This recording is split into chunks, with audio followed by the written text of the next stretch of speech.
He's TV's longest-serving presenter, and now he's the newest columnist on Express.co.uk.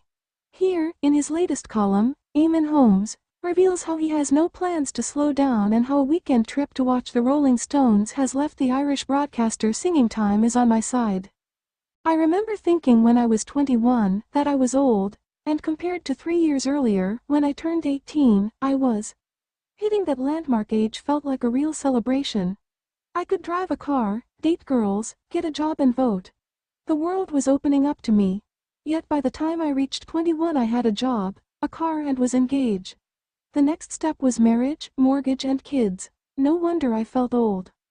But those were the standards of the early 1980s. That's how things were measured, that's when values were different. We grew up quicker and assumed responsibilities that 21-year-olds in 2022 don't have to worry about or don't seem to want to worry about.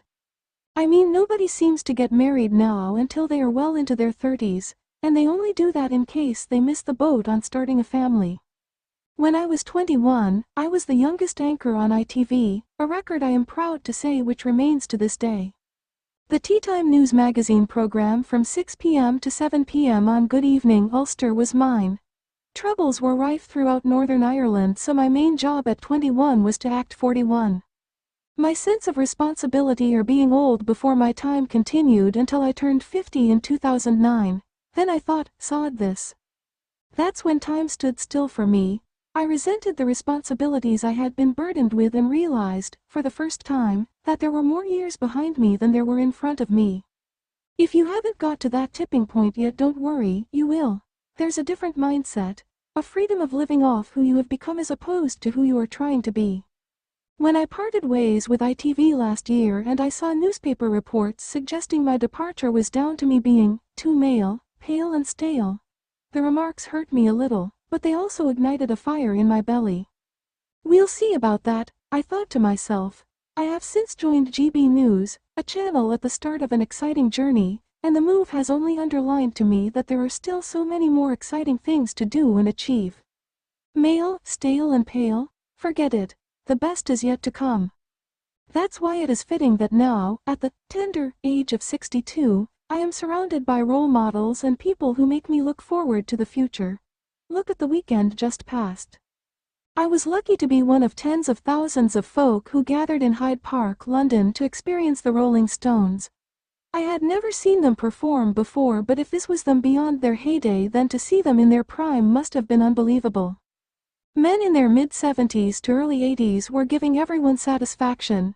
The energy of Mick Jagger, wow, honestly, it has to be seen to be believed.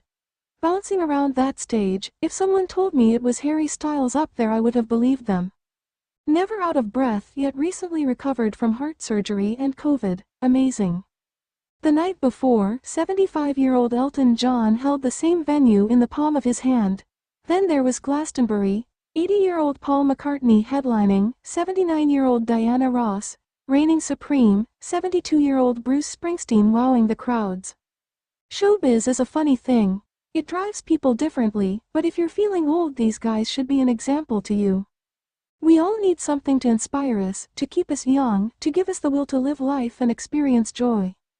No one summed this up better than the two ladies in front of me at the Stones concert. Definitely in their mid-70s, but definitely reliving their youth as they bopped to hit after hit.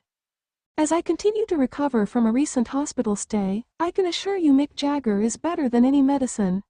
I was walking on air on the way out until some kid cut across my path. As I regained my balance, I realized it was a whippersnapper by the name of Tom Cruise. He turns 60 next week, by the way. But he's still firing, still the Top Gun, enough said.